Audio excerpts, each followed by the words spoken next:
mo sa amin sa umagang ito, sa pagpapaalala sa amin kung ano ang kalagayan namin ngayon, Panginoon.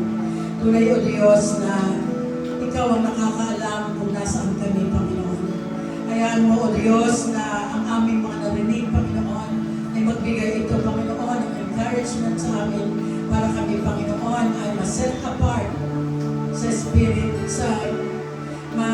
masunod namin ano man ang nais mo, Panginoon. Hayaan mo po, Diyos, na maging sa mga panahon ngayon na tinatawag mo kami to come out of her, my people. Kung nasa Babylonia pa kami, Panginoon, hayaan mo na lumabas kami, Panginoon, at sumunod sa iyo, Panginoon. Tunay, O Diyos, na maraming bagay, Panginoon, ang papakita mo, mga kamangha-manghang bagay, Panginoon, kung kami ay susunod sa iyo, Panginoon. Subalit kung susuway kami, Panginoon, mga kahindik-hindik, mga sumpa, Panginoon, ang daranasin ng bawat isang hindi susunod sa iyo. Kaya sa oras na ito, Panginoon, salamat sa mga paalala mo sa amin sa umagang ito.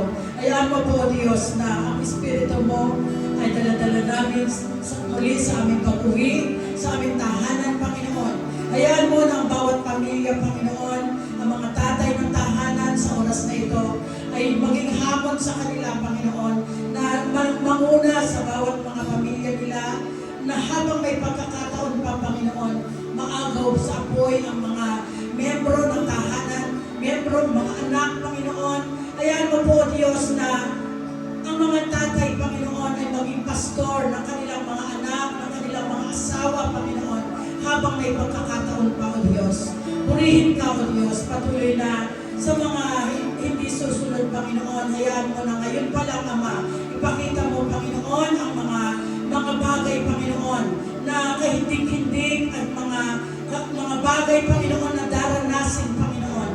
Simula, Panginoon, sa maliliit na bagay, maliliit na detalye na hindi namin pagsunod, patuloy po, Diyos, na itinatas namin ito, na tulungan mo kami, Panginoon, na makita namin ito in the Spirit, kung ano man yung mga hindi namin pagsunod sa iyo, Diyos.